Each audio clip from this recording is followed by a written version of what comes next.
तो अगर आप 2023 में ये सोच रहे हैं कि आपके सभी exams pre as well as mains clear हो, तो ये वीडियो शुरू से लेकर एंड तक जरूर एक बार देख लेना। जल्दी बनाऊंगा, ज्यादा आपका टाइम नहीं लूंगा। आजकल का सिनारियो ये हो गया है बच्चे लोग कि एक टाइम था ना कि लोगों के प्री निकलते थे पर मेंस नहीं, तो हम लोगों ने गाइड किया भाई मेंस को भी पढ़ो, मेंस को भी पढ़ो। तो स्टूडेंट ने क्या किया, मेंस पे फोकस करने लग गया। अब तो मेंस निकल रहे होंगे लेकिन प्री नहीं निकलेगा। तो हर एक चीज आपको समझनी है यहां पे कि आपको बैलेंस्ड वे में प्रिपरेशन करनी है, आपको बैलेंस्ड वे में प्रिपरेशन। तो थोड़ा सा मैंने कुछ पॉइंट्स लिखे हैं यहां पे, जो लोग नई नई तैयारी कर रहे हैं या शुरुआत कर रहे हैं उनके लिए भी ये वीडियो है, और जो लोग ऑलरेडी कर चुके हैं, 1 साल हो गया है, उनके लिए भी बहुत जरूरी है ये वीडियो। सबसे पहले एक चीज देखिए कि कारण क्या था कि कुछ लोगों का एसबीआई पीओ प्रीलिम्स नहीं निकला और आईबीपीएस पीओ मेंस वो देके आ रहे हैं। शॉक्ड कि यार मैं तो मेंस दे के आया। तो ऐसा कोई जरूरी नहीं होता है कि जो मेंस में बैठा है उसका सारे प्री निकलना हो, ऐसा नहीं होता है, ठीक है ना। सिचुएशन को यहां पे समझो कि अगर आप बैलेंस्ड वे में तैयारी नहीं करोगे तो एक ही तरफ का पल्ला भारी रह जाएगा। बात समझ रहे हो। तो अगर हम बात करते हैं बैंक के एग्जाम्स की या इंश्योरेंस के एग्जाम में प्री और मेंस आजकल होने लगे हैं। कहीं कहीं सिंपल एक एग्जाम होता है, ठीक है।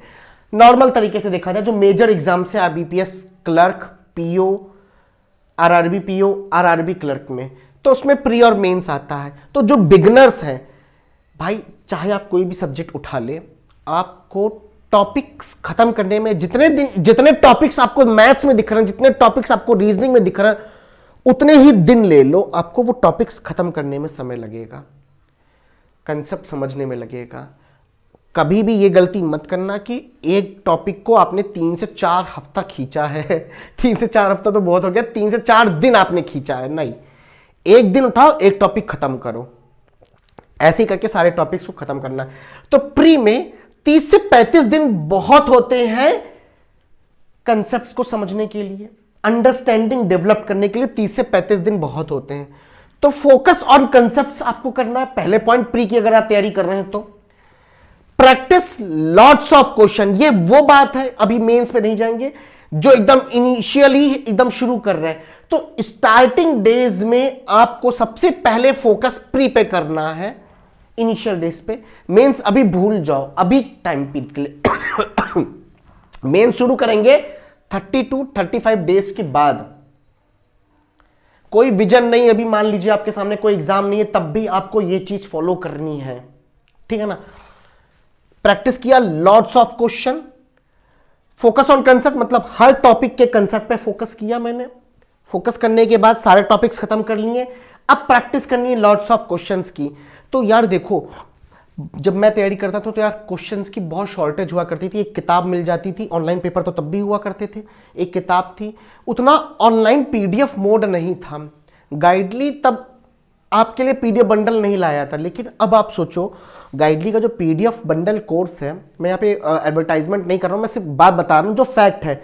खरीद लो ना खरीदो वो तुम्हारे ऊपर, बट नंबर ऑफ क्वेश्चंस बहुत हैं। उसके बाद उनके वीडियो सॉल्यूशंस भी हैं, हिंदी में भी है, इंग्लिश में भी है। तो जो क्वालिटीज है बस वो बता रहा हूं, खरीदना ना खरीदना तुम्हारे ऊपर। तो जब इसकी बात आती है ना, लॉट्स ऑफ क्वेश्चंस की प्रैक्टिस करना है, तब यहां पे बच्चा पीछे हटता है कि यार करे तो कहां करे। या तो वो वीडियो कोर्स खरीद लेगा, बट यार वीडियो कोर्स, एक टॉपिक उठा लो, मान लो वीडियो कोर्स की मैं बात कर रहा हूं, एक टॉपिक भाई कितने क्वेश्चन वो करा लेगा टीचर, 10, 15, 20 एक सेशन में। बस यहां पे समुद्र बैठा है, पीडीएफ बंडल, बहुत क्वेश्चंस हैं। चलो कर लिया आपने, सारे क्वेश्चंस नहीं किए आपने, इतने क्वेश्चंस कर लिए, इतने सफिशिएंट नंबर ऑफ क्वेश्चंस कर लिए कि आपको लगने लग गया मेरी एक्यूरेसी भी आ गई है, मेरी स्पीड भी बनने लग गई है। अब वो टाइम है उतरने का, जंग में उतरने का। दैट मींस मॉक देने का। आपको डेली मॉक देना है। प्री का तो डेली दो, डेली दो, हो सके तो डेली में 2 बार दो। वो डोज होती है ना, डॉक्टर डोज लिखता है एक दिन में 2 टाइम, सुबह शाम, तो ये वो डोज है। मॉक दो, मॉक देने के बाद बंद करके मत चले जाओ या चलो मस्ती करते हैं, नहीं। मॉक दो, मॉक के बाद जो क्वेश्चंस नहीं बने हैं उनका स्क्रीनशॉट लो, लैपटॉप में स्क्रीनशॉट लेके सेव कर लो वर्ड नोट में। ये एक तरीका मैं बता रहा हूं, वर्ड में फेस कर दिया, अपना सॉल्यूशन भी किया, उसका भी फोटो खींच के रख दिया। ये होता है एक नोट मेकिंग। इसमें क्या होता है कि वो ऐसे सवाल थे कि अब या तो वो एग्जाम में आ गए वैसे सवाल तो आपसे बन जाएंगे, गारंटी है। और अगली बार किसी मॉक में आए वही टाइप के सवाल तो आप रुकोगे नहीं, आप उसको तुरंत फटाक से बना लोगे। तो मॉक देने के बाद ये चीज जरूर देखो कि कौन से सवाल नहीं बने, उन सवाल पे हमको प्रैक्टिस करनी, उन सवालों को साइड में रखना है, कैसे क्या करना है। ये सारी चीजें एक सक्सेसफुल स्टूडेंट करता है, जो मैं आपको बता रहा हूं। Note question from the mock and practice करनी है, प्रैक्टिस प्रैक्टिस प्रैक्टिस। 30 से 35 दिन आपको ये काम पूरा करना ही करना है। अब बात आती है जब दिन निकल जाएंगे तो मेंस पे।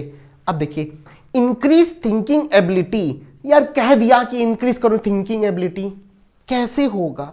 इसीलिए गाइडली ने यहां पे मेंस बूस्टर एक रखा है। ये किसी पर्टिकुलर एग्जाम्स के लिए नहीं फोकस किया है। Mains booster is all of mains, सभी मेंस एग्जाम्स की बूस्टर है।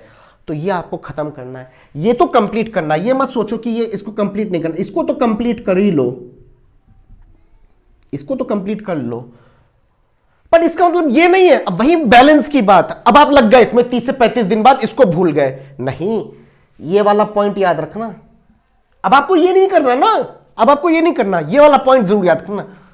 यहां मेंस बूस्टर प्रैक्टिस कर रहे हैं, यहां एक मॉक दे रहे हैं, जो क्वेश्चन डिफिकल्ट लगा उसको साइड निकाल के रख लिए हैं। ये काम करते रहना साइड बाय साइड। कितना दिन का कितना समय जाएगा ये काम करने में, सिर्फ ये दोनों 24 घंटे नहीं जाएंगे भाई।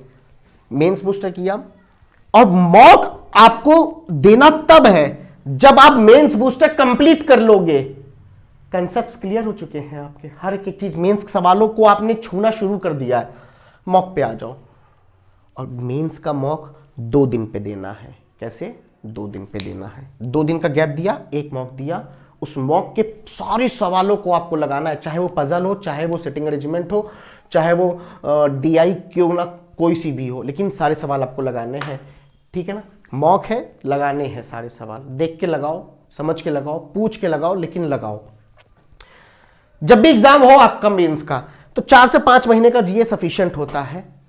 ये स्ट्रेटजी पूरी इस तरीके से बैलेंस्ड वे में चलोगे तो गारंटी है प्री भी निकलेगा, मेंस भी निकलेगा और जॉब भी मिलेगी। बाकी गाइडली का जो PDF बंडल है भाई, लेना है तुम्हें लो, नहीं लेना मत लो। लिंक आपको मैं तब भी डिस्क्रिप्शन में दे दूंगा, जिसको लेना है वो ले लेगा। उसमें आपको क्या क्या मिलेगा? बिगिनर्स किट मिलेगी, एग्जाम वाइज क्वेश्चंस मिलेंगे, टॉपिक वाइज क्वेश्चन मिलेंगे, मेमोरी बेस्ड क्वेश्चंस मिलेंगे, सारा कंटेंट आपको वहां पे मिलेगा। मतलब आपको ये नहीं रहेगा कि आपको ये सोचना पड़े कि यार कंटेंट नहीं मिला हमारे पास। कंटेंट खूब है, प्रैक्टिस आपको करनी है। बट मैंने जो पॉइंट्स कुछ बताए 30 से 35 दिन बच्चे, ये आप जरूर कर लो please, it's my humble request. अगर आप प्री पे फोकस करें, क्योंकि मेंस तभी दोगे जब प्री क्लियर होगा। ओके, तो best of luck guys for your upcoming 2023 all your exams. Take care.